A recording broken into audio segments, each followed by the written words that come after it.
Hello students, कैसे हो आप सब। Welcome in YouTube channel ACC 6 to 12। आज हम इसी सीरीज को कंटिन्यू करने वाले हैं जो मैथ्स की हमारी सेक्शन डी सॉल्यूशन कर रहे थे लॉन्ग क्वेश्चंस का। इसमें देखिए क्वेश्चन नंबर होने वाले हैं आपके 34 एंड 35। दोनों ही मोस्ट इंपॉर्टेंट क्वेश्चन है और यहाँ पे आप देख पाओगे तो ये आपका इंग्लिश में लिखा हुआ है पूरा दो क्वेश्चंस, और ये दोनों सेम उसी पेपर से क्या है हिंदी में लिखे हुए हैं। थोड़ा सा इसको ये क्वेश्चन टफ इसलिए हो जाता है क्योंकि इसमें कैलकुलेशन थोड़ी सी ज़्यादा है, तो मैं कोशिश करूंगा आपको इसी तरीके से सॉल्व करवाऊं जिससे कि आपको ये एक आइडिया लगे कि हमें वहाँ पे मोबाइल तो अलाउ है नहीं, तो कैसे हमें सॉल्व करना है उसके अकॉर्डिंग हमें आपको सॉल्व करवाना है। मल्टीप्लिकेशन और डिवीजन कोशिश करेंगे कम से कम करना पड़े। चलिए स्टार्ट करते हैं। क्वेश्चन नंबर 34 आपको स्क्रीन पे दिख रहा होगा, यहाँ पे 34 नंबर। सबसे पहले क्या करना है, हमें हमें इसका बनाना होगा आपका डायग्राम। दोनों लॉन्ग क्वेश्चन है, एक एक करके करते हैं धीरे धीरे से। A man in a plane flying at a height of 2000 metre. तो यहाँ पे देखते हैं इसका एक प्लेन है, प्लेन की जो हाइट है वो यहाँ पे दिया हुआ है हमें 2000 मीटर। ठीक है। इसके बाद बोला है observe an angle of depression. तो आपको पता है एंगल ऑफ डिप्रेशन क्या होता है। यहाँ से अगर ये देख रहा है किसी चीज को तो ये वाला जो एंगल होगा लाइन ऑफ साइट से ऐसे देख रहे हैं यहाँ पे किसी पॉइंट को, तो लेट से हम पॉइंट को बोल देते हैं यहाँ पे, एक मिनट, ये पॉइंट नीचे यहाँ पे देख रहा है ऐसे करके, कोई पॉइंट को देख रहा होगा यहाँ से यहाँ तक ना, तो पॉइंट को देख रहा होगा। चलिए इस पॉइंट को यहाँ पे देखा जा रहा है तो यहाँ से हम बनाते हैं इसका स्ट्रेट, यहाँ तक दिखाई दे रहा है इस पॉइंट को। ये वाला एंगल हो जाएगा आपका 30 डिग्री। इस पॉइंट को हम बोल देते हैं point number P। Observe angle of depression at point of P after flying the some time the angle of depression become 60। ये जो प्लेन है यहाँ था पहले, इस पॉइंट को लेट से मैं इस पॉइंट को B बोल देता हूँ, इस पॉइंट को A। यहाँ से प्लेन उड़ता हुआ ना आगे पहुंच गया, तो एंगल कितना हो गया, एंगल ऑफ डिप्रेशन कितना हो गया, 60 हो गया। अब देखो यहाँ पे कुछ सोचो, आप जब यहाँ पहुंचेगा, यहाँ तक प्लेन मैंने मान लिया यहाँ पहुंचा, इसी पॉइंट को देख रहा है अभी भी, तो यहाँ पे क्या हो गया, इसका एंगल ऑफ डिप्रेशन कितना हो गया, 60 हो गया। जैसे जैसे आप पास जाते जाओगे तो ऊपर एंगल ऊपर होता जाएगा, यहाँ पे 60 हो गया। ठीक है। अब उसके बाद क्या बोला गया है कि if the plane flying at a speed of 400 kilometre per hour, तो उसकी स्पीड गिवन है हमें, यहाँ लिखेंगे इसे हम स्पीड को। स्पीड गिवन है कितनी, 400 किलोमीटर पर आवर, इंडिया की प्लेन है। Find the distance travel by the plane during this time. इस टाइम पे क्या करना है आपको बताना है कि पहले तो हमें ये करना है डिस्टेंस ट्रेवल, यानी डिस्टेंस बताना है। ए टू यहाँ पे ना इस लाइन को अगर मैं बनाऊँ कंप्लीट ऐसे करके नीचे लेके आता हूँ मैं, तो यहाँ पे मैं इसे सी बोल देता हूँ और ये बोल देता हूँ इसको मैं डी। ये पॉइंट हमने क्या लिया है, पॉइंट लिया है हमने पी। थोड़ा सही से लिख देता हूँ इसे। इसके बाद हमें फाइंड आउट करना है, ये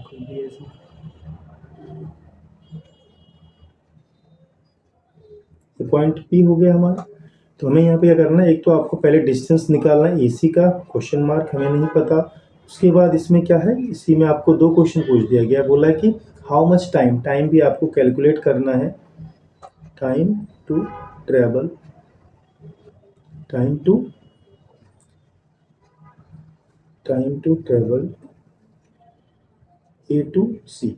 ठीक है, ये भी क्या है question mark. A to C में कितना टाइम लगा उसे, ए टू सी बोलो या बी टू डी, दोनों इक्वल है ना। यहाँ पे क्या हो जाएगा आपका, ए सी किसके इक्वल है, वो है बी डी के, और यहाँ पे आप देखोगे ए बी किसके इक्वल है, वो है सी डी के। ठीक है।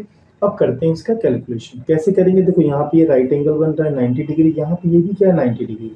ये 2000 मीटर है तो सी डी भी क्या हो जाएगा आपका 2000 मीटर ही। सी डी अगर मैं इसके बालू लेंथ कितना हो जाएगा, ये भी आपका 2000 मीटर ही होगा।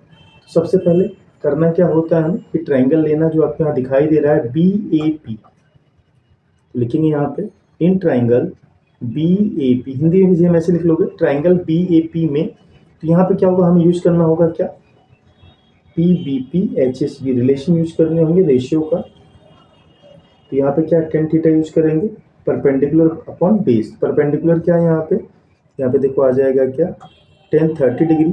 अभी 30 क्यों हो जाएगा भाई, ये वाला एंगल भी 30 ही है ना।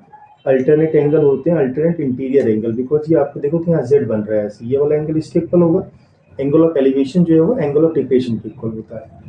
टेन 30 क्या हो जाएगा यहाँ पे, ए बी हो जाएगा, डिवाइड बाई क्या है आपका ए पी हो जाएगा। ठीक। टेन 30 डिग्री की वैल्यू क्या होती है, तो यहाँ पे सॉल्व करते चलते हैं इसे। टेन 30 की वैल्यू 1/√3 और ए बी क्या गिवन है हमें, ए बी गिवन है हमें 2000 मीटर, डिवाइड बाई क्या हो जाएगा ए पी, क्रॉस मल्टीप्लिकेशन करेंगे ए पी आ जाएगा हमारा कितना 2000√3, ये क्या हो जाएगा मीटर, हिंदी में इसे मीटर माप लिख देते हैं ना, माप मात्रा लगा के।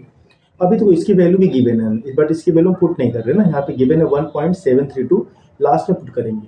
और क्या करना है फिर, दूसरा ट्रायंगल कौन सा लेना है, ये दिख रहा है आपको डी सी पी, ये ट्रायंगल यहाँ पे जो बन रहा है छोटा वाला ट्रायंगल 60 डिग्री के साथ बन रहा है, ये सेम रीजन इसका भी है, यहाँ से बेस सेम होगा, ये बनेगा 60 डिग्री, ठीक है ना। तो लेते हैं ट्रायंगल दूसरा, यहाँ पे लिखेंगे triangle B D P, in triangle B D P यहाँ पे भी क्या हो जाएगा 1060 डिग्री इज इक्वल, परपेंडिकुलर क्या है यहाँ पे, तो सी डी है, बेस क्या है सी पी, ठीक है। वैल्यू पुट कर लेते हैं, चलिए वैल्यू पुट करके इसको सॉल्व करते हैं, इसको रन कर दे रहा हूँ मैं। इसकी वैल्यू क्या हो जाएगी फिर 1060 की √3 होती है, सी डी क्या है, सी डी भी 2000 मीटर ही है, ठीक है ना। और यहाँ पे इसके बाद डिवाइड कर देंगे, सी पी क्या, तो सी पी ही है, इसे सॉल्व करेंगे क्रॉस मल्टीप्लाई, सी पी क्या हो जाएगा, तो √3 नीचे आ जाएगा ना, 2000 डिवाइड बाई √3। अभी तो इसे रैशनलाइज भी कर सकते हैं बट हम क्या करेंगे ना, लास्ट में करेंगे, डिस्टेंस निकालते समय हमें करना है क्या, हमें फाइंड आउट क्या करना है, यहाँ देखो लिखा हुआ है ना, पहले दूरी ज्ञात करना है, ठीक है, डिस्टेंस निकालना है, तो निकालते हैं डिस्टेंस।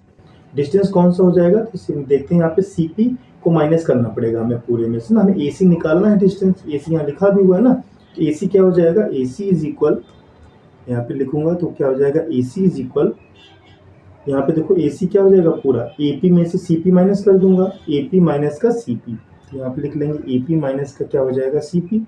अब ए पी की वैल्यू क्या गिवन है, तो हमें यहाँ पे दिया हुआ है, ए पी हम यहाँ पे सॉल्व कर चुके हैं 2000√3 मीटर, ठीक है। इसको हम यहाँ पे लिख लेंगे, तो ये हो जाएगा आपका 2000√3 माइनस 2000 डिवाइड बाई √3। अब देखो इंपॉर्टेंट पॉइंट क्या है ना, सॉल्व करना, इससे क्या मैं वैल्यू पुट कर दूंगा ना, तो मल्टीप्लाई डिवीजन से बहुत बड़ा हो जाएगा। हम करते क्या, कॉमन ले लेते हैं इसे ना, 2000 कॉमन लेंगे तो यहाँ पे क्या आएगा √3 माइनस 1/, यही इंपॉर्टेंट पॉइंट आपको सीखना भी चाहिए। 2000 एलसीएम लेंगे तो क्या आएगा √3, यहाँ पे क्या हो जाएगा 3 माइनस 1, अब 2 आ जाएगा, 2 का मल्टीप्लाई भी कर तो सीधे इसमें, तो क्या आ जाएगा ये 4000 आ गया, इंटू यहाँ पे 1/√3। अब मैं क्या करने वाला हूँ, इसका रैशनलाइज कर देंगे ना, रैशनलाइज किसे करते हैं, तो डिनोमिनेटर का रैशनलाइज करेंगे, रैशनलाइज करने के लिए सेम नंबर का मल्टीप्लाई कर देते हैं, तो क्या आ जाएगा यहाँ पे 4000 आ गया, और ऊपर आ गया हमारा √3 और नीचे क्या बचेगा हमारा 3, ठीक है। इतनी बातें समझ में आ गई। अच्छा अब मैं वैल्यू गिवन है, वैल्यू किसकी गिवन है, तो √3 की वैल्यू उन्होंने दे रखा है, ये 1.732 पुट कर दो भाई अब यहाँ पे। अच्छा ऐसे क्यों डिवाइड क्यों नहीं कर रहे हैं, पहले फिर मल्टीप्लाई करना पड़ेगा ना, तो देखते हैं 1.732 डिवाइड बाई किससे करेंगे 3 से, एक काम करो आप इस पॉइंट को हटाओ, यहाँ पे क्या आ जाएगा 1000, अब ये 1000 से 3 जीरो फिनिश हो जाएंगे, तो यहाँ पे क्या आएगा 4 × 1732 डिवाइड बाई क्या हो जाएगा 3।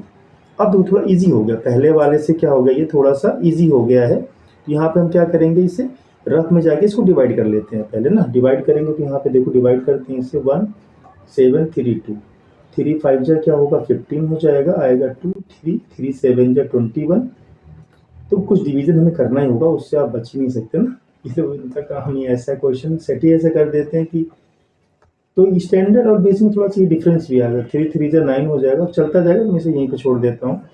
ये आ जाएगा क्या 4 × 577.3, अभी इसका मल्टीप्लाई कर लेते हैं इसमें, तो मल्टीप्लाई करना इसका तो इजी है, 3 से डिवाइड तो कर लिया हमने, 4 3 जा 12, 2 1 आ गया 29, 2 आ जाएगा 3 आ जाएगा 23, 1 पॉइंट है यहाँ लगा दो पॉइंट इसका ना, ठीक है। ये इतना आ गया आपका, इसको हटाई दो यहाँ से, ये कितना आ गया, ये मीटर आ गया इतना ना, मीटर में आ गया ये, 1 2 3 कर लेंगे, डिवाइड कर लूँगा मैं, तो आ जाएगा 2.3092 किलोमीटर आ जाएगा ये तो पहला आंसर हो गया आपका, पहला वाला आंसर ये हो गया 2.309, लिखी 2.3 आप बोल सकते हो इसे किलोमीटर है, ठीक है। अब नेक्स्ट क्या बोला गया था, टाइम भी निकालो, टाइम भी निकालो ना, कितना समय लिया, अभी मान लें कितना समय लिया ये भी निकालना है, तो टाइम का फॉर्मूला क्या होता है, देखो टीडीएस जानते ही हो आप लोग, टाइम इक्वल क्या होता है, डिस्टेंस अपॉन स्पीड। आप पूरा लिखोगे ऐसे, समय बराबर दूरी बटे चाल, ऐसे करके ना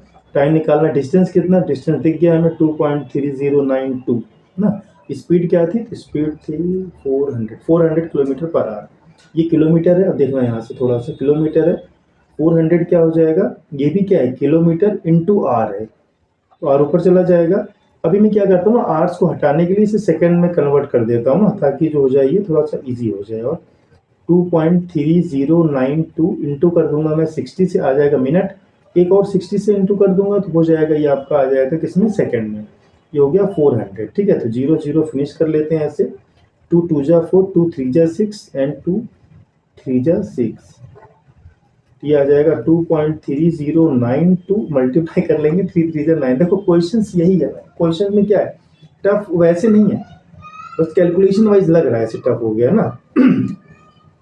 तो यहाँ तो मल्टीप्लाई कर लेते हैं इसका, तो 9 2 जा 18, 8 आएगा 1, 9 9 जा 81, 82, तो 82 पूरा लिखता हूँ, 9 से 27, 2 आ जाएगा, 9 2 जा 18 और 2 20, 1 2 3 4, 1 2 3 4, यहाँ पर लगा दो डेसिमल। ये भाई किस में आ गया आपका, सेकंड में।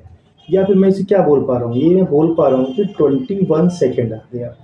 ये आपका हो गया आंसर। तो देखो जो रफ वाला है ये रफ मेरा, इसको हटाओ भाई, यहाँ लिख दो आप सीधे OUGH, रफ हो गया ये आपका एक क्वेश्चन खत्म होता है यहाँ पे। ठीक है ना, ये देखो क्वेश्चन क्या, कितना खूबसूरत क्वेश्चन है। आप इसे ऐसे नहीं बोल सकते कि कुछ भी ऐसे दे दिया, तो अच्छे तरीके से आप करोगे तो पता चलेगा कि हाँ ये क्वेश्चन अच्छा है, तो स्टैंडर्ड में आया हुआ अभी ना, इसीलिए। आगे बात करते हैं अब नेक्स्ट क्वेश्चन की। तो नेक्स्ट क्वेश्चन आपका ही ये वाला है। देखिए ये भी कोई खूब कैलकुलेशन वाला है, ऐसा नहीं कि कोई बस ऐसे ही क्वेश्चन दे दिया है हमें। तो चलिए इसमें पहले हमें क्या करना है, पहले हमें लिखना है भाई यहाँ पे गिवन डेटा क्या क्या दिया होगा। ठीक है ना, तो गिवन हमें क्या क्या दिया है कि एनजीओ है, वो इनिशिएटिव कर रहे हैं, क्या कर रहे हैं, कलेक्ट कर रहे हैं कुछ मनी, कहाँ से, 2500, 2500 फैमिली से ले रहे हैं, होमलेस पीपल को हेल्प करना चाह रहे हैं। एक कैनवास बनाएंगे, 750 टेंट बनाने वाले हैं, एक कैनवास मंगा के 750 टेंट बनाएंगे। और उसका बेस क्या है, सिलेंड्रिकल बेस है। तो मैं यहाँ पे पहले एक डायग्राम बनाता हूँ, कौन बनाना चाह रहे हैं ये लोग, तो एक सिलेंड्रिकल उसका बेस तैयार कर लिया, ऐसा कुछ कौन देना चाह रहे हैं वो बना के ऐसा। और बोला है ईस्ट एंड सिलेंड्रिकल बेस का रेडियस दिया हुआ है यहाँ पे, सिलेंड्रिकल बेस का रेडियस मैं आर से लिखता हूँ इससे, तो ये कितना दिया हुआ यहाँ पे लिखता हूँ गिवन ना, आर ले लिया हमने। सिलेंड्रिकल बेस का रेडियस 5.8 मीटर है। ठीक है, इसकी हाइट कितनी गिवन है, मैं हाइट स्मॉल एस से लिख रहा हूँ इसका 3.8 मीटर। अच्छा क्वेश्चन को ध्यान से पढ़ना है, ऐसा नहीं कि पूरा हाइट दिया है, टोटल लिखा नहीं है। अपर पार्ट जो है वो कोनिकल शेप का, अपर पार्ट कैसा है उसका, ये अपर पार्ट है कोनिकल शेप का, ये वाला ना कोनिकल शेप का है, with the same radius, radius same है। अच्छा आर इसका भी सेम है, तो मैं कुछ नहीं कर रहा हूँ यहाँ पे, यानी जो कोन का रेडियस है वो, कोन का रेडियस भी यही है सेम, इसका भी सेम है। इसकी हाइट अलग है, हाइट इसका मैं कैपिटल एच से लिख लेता हूँ यहाँ पे, पहले अब मार्क कर दो आप कैपिटल एच। इसकी हाइट क्या लिया है हमने, स्मॉल एच लिया, तो यहाँ लिख देता हूँ स्मॉल एच को कैपिटल एच। कैपिटल एच क्या है, कोन की हाइट है ना, गड़बड़ नहीं करना। 5.1 क्या हो जाएगा, ये मीटर हो जाएगा। ठीक है ना, canvas is to make the cost, cost भी दिया हुआ हमें, यानी कि ये इसका रेट दे रखा है ना, रेट लिख लेते हैं कितना है, ये है 125 पर मीटर स्क्वायर, सारे यूनिट मीटर में ही है, तो मीटर स्क्वायर दिया। Find the amount donate by each family, हमें निकालना है क्या, अमाउंट, डोनेशन का जो अमाउंट है ना वो निकालना है, कितना होगा, ईच फैमिली कितना देगा, यानी लास्ट में जो पैसा आएगा टोटल उसको हम डिवाइड भी कर देंगे 2500 से। तो ये पूरी कहानी दी हुई है। एक गैर सरकारी संस्था ने बेघर लोगों की सहायता के लिए 2500 परिवारों से क्या धन एकत्रित करना है, उन्होंने क्या 750 तंबू बनाने का निर्णय लिया है। इतना दिया हुआ, देखते हैं भाई कितना कितना हमें डोनेट करना पड़ेगा ना, 750, काफ़ी ज़्यादा तंबू बनाना है हमको। पाई की वैल्यू देखो, मज़ेदार चीज़ यहाँ 3.1, तो फिर से कैलकुलेशन भरमार आ जाएगा। अब तो तंबू बनाना है तो क्या करना पड़ेगा भाई, ये कोनिकल पार्ट है ना, तो मुझे यही तो चाहिए, ये कपड़ा ही तो चाहिए होगा यहाँ पे, यानी कि मुझे क्या निकालना होगा, पाई आर एल। एल पता है क्या, नहीं, सबसे पहले कैलकुलेट करके एल निकालते हैं ना। चलो और यहाँ पे सबसे पहला काम हमारा क्या हो जाएगा, एल निकालेंगे। एल निकालने के लिए क्या कर देंगे, स्लैंट हाइट ना, एल निकालना होगा हमें,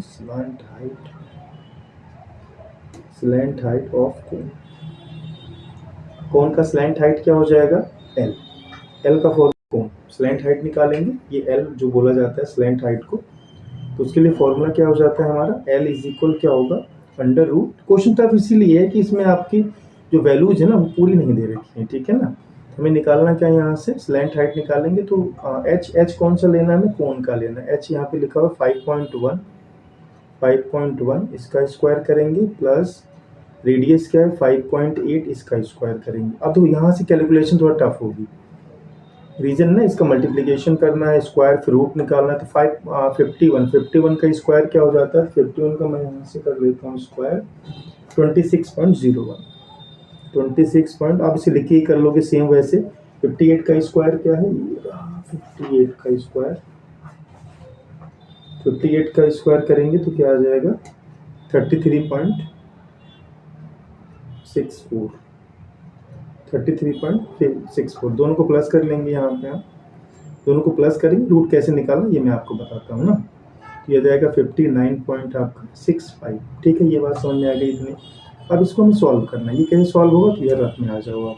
आपने 8th क्लास में पढ़ा होगा स्क्वायर रूट कैसे निकालते हैं। 59.65 यहाँ पे कर लो। यहाँ पेयर बनाते हैं, डेसिमल से पहले इस साइड से बनाएंगे यहाँ पे, उसके बाद 7 7 जा 49, 8 8 जा 64 हो जाएगा। 7 7 जा, इसको थोड़ा सा यहाँ से रफ कर देते हैं, ये चलो ऐसे करते हैं। 7 7 से क्या हो जाएगा 49 आ जाएगा, यहाँ पे 7 लिख लेते हैं, बाहर प्लस होता है अंदर माइनस हो जाता है, तो यहाँ पे 10 आ जाएगा। इस पॉइंट को क्या करें, यहाँ पे 14 आ जाएगा बाहर, इस पॉइंट को हम ऊपर ले जाएंगे यहाँ पे, फिर अदर 65 आ जाएगा। 14 में एक ऐसा नंबर डालना होता है जिससे सेम नंबर से मल्टीप्लाई इससे कम आए, ज़्यादा ना आ जाए ना। तो यहाँ पे हम देखते हैं 147 कर लेते हैं, 7 से मल्टीप्लाई कर लेंगे, पूरा आ जाएगा 28 4 32 2 3 आ जाएगा 7 7 8 9 10 आ जाएगा 1029। ये आ गया कितना आपका 7.7। यहाँ से क्या आ जाएगा 9 से 6 आ गया, उसके बाद यहाँ पे कितना आ गया 5 3 आ गया। ठीक है ना, पॉइंट लगा हुआ है, 2 0 इंक्रीज कर लेंगे। 7 के 7 यहाँ प्लस भी कर लेंगे तो आ जाएगा ये 1542। ठीक है, अब क्या आ जाएगा 1222 टाइम्स में जा रहा है 7.72 हो जाएगा। नियरली क्या हो जाएगा ये आपका 7.72 मीटर। ठीक है, ये बात समझ में आ गई यहाँ तक आपके। अब ये पहला काम एल निकालना था, टफ इसीलिए हो रहा है थोड़ा सा, ये क्या आपका कैलकुलेशन करना पड़ रहा है ना। अभी क्या निकालना है हमें, अब निकालना है टोटल सरफेस एरिया। चलिए टोटल सरफेस एरिया लिखते हैं इसका आगे हम, तो नेक्स्ट स्लाइड पे लिखते हैं इसे। यहाँ लिखेंगे क्या हमें, कैनवास का total surface area. Total surface area, total surface area क्या है, एक तो देखो ऊपर का कोन हो जाएगा, कोन का एरिया हो जाएगा, प्लस नीचे क्या लगा हुआ है, सिलेंडर लगा हुआ है, सिलेंडर का एरिया हो जाएगा। दोनों के क्या हो जाएंगे, सी एस ए मिलकर अपने आप टी एस ए बन जाएगा। तो लिख लेंगे C S A of cylinder, C S A of cylinder plus क्या हो जाएगा, प्लस हो जाएगा C S A of, plus क्या हो जाएगा आपका सी एस ए ऑफ कोन। ठीक है, ये चीज़ें समझ में आ रही हैं। C S A of cylinder क्या होता है, तो होता है 2 पाई आर एच। एच कौन सा लिया वो थोड़ा सा देख के लिखोगे आप, स्मॉल एच ले रखा है हमने सिलेंडर का, प्लस कोन का लिया हुआ है, तो कोन का हो जाएगा आपका पाई आर एल। यहाँ से कॉमन ले लेते हैं, पाई आर सीम, देखो कॉमन लेके करना बहुत जरूरी है ना। 2h प्लस क्या आ जाएगा एल आ जाएगा, वैल्यू पुट कर लेते हैं। तो पाई की वैल्यू उन्होंने बोला भाई 3.14 लेना है, आर हमारा कितना है, तो आर यहाँ से देखोगे ये रहा, हमने ले रखा 5.8, 5 अब इसका मल्टीप्लाई करना पड़ेगा ना, 2 इंटू एच। एच कौन सा लेना है हमने, एच लेना है सिलेंडर का, यहाँ पे जो सिलेंडर का दिया हुआ एच ये वाला स्मॉल एच है 3.8 प्लस एल क्या है जो अभी निकाला है 7.72। तो हम 7.7 भी ले सकते हैं या फिर 7.72 लिख लिया, लिख लो उसको आप ऐसे। अब 3.14 का फिर मल्टीप्लिकेशन करना है 58 में, तो 314 का 58 मल्टीप्लाई जैसे करते हैं सिंपल वैसे कर लेंगे। तो मैं कर लेता हूँ इसे 18.212, 18.21। तो जो चीज़ें ऐसे लग रहा है ना कि 1 2 3 कर लिया तो पॉइंट लगा लेंगे, ये सब चीज़ें वैसी करना है आपको। यहाँ पे मल्टीप्लाई कर लेंगे इसका, फिर से इन दोनों को मल्टीप्लाई करके प्लस कर देंगे। ये 3.8 का से 7.6 प्लस 7 पॉइंट यहाँ पे 72 है, दोनों को प्लस कर लेंगे। प्लस प्लस करना आता है, पॉइंट के नीचे पॉइंट लगाओ प्लस कर डालो, इसको मल्टीप्लाई करना होगा फिर हमें कितने से 15.32 से। अभी मल्टीप्लिकेशन है, फिर डिजिट का वो है, आप इसे देखो ऐसे अगर राउंड ऑफ में लिखोगे तो अप्रोक्सीमेट में ही आंसर आने लगेगा ना, वो गलत नहीं होगा वो भी आपका। मल्टीप्लाई कर लेता हूँ इसका मैं, डिजिट्स के ज़्यादा नंबर में बड़ा मल्टीप्लिकेशन होगा, बस 279.00784। अब इतना सारा 0 0 के बाद आ रहा है, तो मैं इसे क्या लिखने वाला हूँ, ये हो जाएगा 279 मीटर स्क्वायर। इतना तो आपका क्या लग गया कैनवास, टोटल जो तिरपाल लग रहा था ना उसमें कपड़ा, इतना मीटर स्क्वायर का लगा हुआ है। ठीक है ना, अब मैं क्या करूँगा इसका, अब निकालना क्या है मुझे, ये डिस्ट्रीब्यूट कितना करना है, 750 टेंट बनाने हैं ना टोटल। तो टोटल एरिया ऑफ 75 टेंट। तो टेंट के लिए टोटल एरिया कितना आ जाएगा, टेंट में जो कपड़ा लग रहा है ना तो कैनवास का एरिया पूरा कितना आ जाएगा, total area of canvas of, ऐसे लिख सकते हैं, ठीक है। 279, मैं इसमें कर रहा हूँ मल्टीप्लाई, इसका 75 का मल्टीप्लाई करना, जीरो लास्ट में लगा देना, तो जीरो लगा के 75 का मल्टीप्लाई कर लेते हैं, कितना आ जाएगा ये 20920। तो नंबर बढ़े क्योंकि दान की चीज़ें कर रहे हैं हम लोग। इतना मीटर स्क्वायर आ जाएगा, इतना मीटर स्क्वायर होगा। उसके बाद फिर क्या करेंगे, ये टोटल हमारा आ गया 700 कैनवास लिख दीजिए, एरिया ऑफ कैनवास, तो ये कैनवास यहाँ लिख देंगे, इसके बाद ये लिख दिया, इतना आ गया हमारा एरिया भी आ गया ना। अब इसके बाद हमें क्या करना है, कॉस्ट निकालना। इसके बाद हमारा काम क्या है, कॉस्ट निकालना। इसकी टोटल कॉस्ट क्या है, इन्होंने दे रखा है यहाँ पे 125 रुपीज़ है ना। तो टोटल पहले क्या निकाल लेते हैं, इसका टोटल कॉस्ट निकालते हैं। टोटल कॉस्ट क्या हो जाएगा, 2092550। इतने में हम क्या मल्टीप्लाई करने वाले हैं, 125 रुपये का मल्टीप्लिकेशन और कर देंगे तो ये एक बड़ा सा नंबर बन के फिर आ जाएगा 2615 और क्या आ रहा है 2615 इतना आ गया आपका निकल के ना। अब ये क्या आ गया, ये टोटल क्या है, रुपीज़ आ गया, इतना रुपीज़ लगेगा पूरा ना। लेकिन हमें क्या निकालना है, हमें तो निकालना है इंडिविजुअल का ना, जो डोनेट कर रहे हैं। यहाँ पे देख लो एक बार, बोला गया है कि यहाँ पे donate by each family. Each का मतलब क्या है, इसको डिवाइड करना पड़ जाएगा ना। तो कितना क्या लिखना है हमें यहाँ पे, amount donate by each family, तो लिख लेंगे भाई amount by each family. Each family कितना डोनेट करेगी, तो 26156250, इसमें डिवाइड कर देंगे किसका, 2500। तो एक जीरो से तो एक जीरो फिनिश कर दो पहले यार। इसके बाद आ जाएगा, इसको डिवाइड करेंगे तो इससे 5 से पहले छोटा का नंबर कर लेंगे, तो आ जाएगा कितना, ये आ गया टोटल 10462.5। नहीं, लगभग कितना दान करना पड़ेगा भाई, 10,462 रुपये दान करने होंगे। ये इतना डोनेट करना पड़ेगा ईच फैमिली को, तभी ये पॉसिबल होगा सबके लिए क्या है कि टेंट आ सके। तो एक अच्छा क्वेश्चन है आपका, ये कैसे करना है मैंने आपको बताया, कैसे यहाँ पे आप रूट सॉल्व करोगे, ये मेथड याद रखना, बाकी कैलकुलेशन थोड़ी बहुत करनी ही पड़ेगी, ठीक है ना। तो मिलते हैं आपसे नेक्स्ट वीडियो में, थैंक यू।